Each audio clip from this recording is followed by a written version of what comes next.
I'm Natasha Rudy, the Director of HR at the One&Only. Because I'm very outgoing and outspoken, I chose a job in sales within the banking industry, and I didn't last too long because I'm not a hard salesperson. I remember resigning, saying I can't do this, I can't push products on people that don't really need them. Like from an integrity perspective, I'm so unhappy. And the HR director chatted to me and said, well, how about trying out HR? And I literally had to ask, well, what is HR? What do you do there? But I soon found out that actually this is something I'm very passionate about, the people that make the business. The time that defined me the most was the 5 years that I spent consulting, which was the time that I could really focus on the parts of HR that interested me the most and excited me the most. When the One&Only Challenge came up, it was an opportunity for me to bring all of those skills that I learned during my consulting years to this wonderful place. A lot of people believe that HR is really just about the transactional type things, making sure that the leave forms are processed, that people's pay is right, that we're doing recruitment and so forth. But for me, HR is a lot more than that. It's an integral part of the business. It's ensuring that the workforce is ready for the challenges that exists within the business.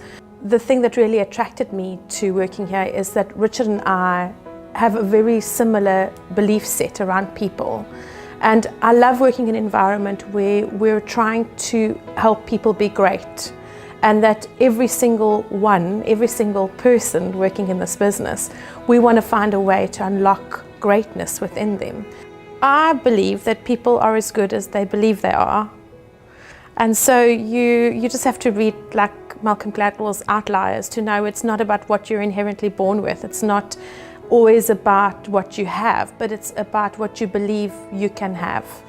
And so very often people's potential is simply held in their belief about themselves.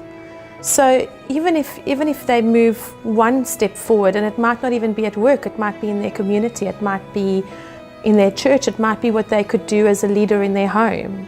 Those are the kinds of things that I like to challenge people to think about. Some of the things I've learned in my career, and this is very prevalent to HR people, is that the answer to a great solution to a problem is very often in its simplicity. Very often, in order to connect with people, which is what we do, your solutions really work when they're simple and people can understand them, and sometimes even when they're paper-based and they've not even been put online, etc. So that's one of a big lesson for me. In an Excon role, what's very important is that it's no longer about your chosen discipline. It's about the business. So it's important for us as an Excon to not just understand at a certain level each other's areas, but also to very openly give input and sometimes criticism and feedback in those areas. But it's hard to do criticism and feedback if you don't have some understanding. So some advice would be to get to know as much about the business as possible in all the different areas. Don't just stick to one particular path, one particular route.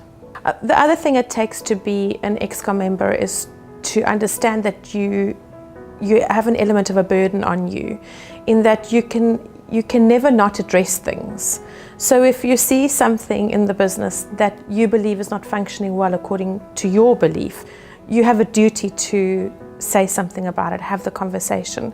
It's constant feedback. It's being brave enough to, even though it's not in your department, brave enough to go to someone and say, can I chat to you about something I've just seen? So if you don't believe you can be that brave, then you will never be a good Excon member, because that's what it requires. As managers, those are the people that run our business, and they're so important. They have to get involved in the detail. And so suddenly when you step into an Excon role, it's quite different, because you've almost got to look at the business with taking 5 steps backwards and saying, what are the trends? What are customers generally looking at? What are they generally saying? But it's still being able to go down into the detail to get more information.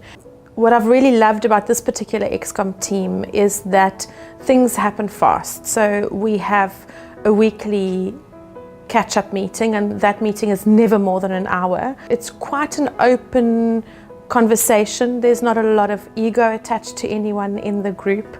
So it's a really well-functioning team. For me, something that has helped me and positioned me well as an Excon member is firstly trusting my gut and my instinct on things. So if something is launched, an initiative is launched, and initially there might be a lot of naysayers and people saying it's not a great idea, we've got to shut this down. If you believe in it and you know what you're trying to achieve, the principle of what you're trying to achieve, it's to stick with it and push along and get that project rolled out. And sometimes it requires a degree of fearlessness to push along, even though so many people are saying this is not the right thing to do. For me personally, probably my curiosity is something that helps me a lot. I don't like to not know. If there's a conversation being had that I don't know about, I'm going to go and ask because I'd like to know. And I think my curiosity has been really good for me in my career. The thing that makes me most proud is seeing people years later and where they're at. That person's done so well and I had a little bit of impact there. I spend a lot of time sometimes just lobbying for people and also trying to get them to imagine what they could be and how they could grow, That really satisfies me.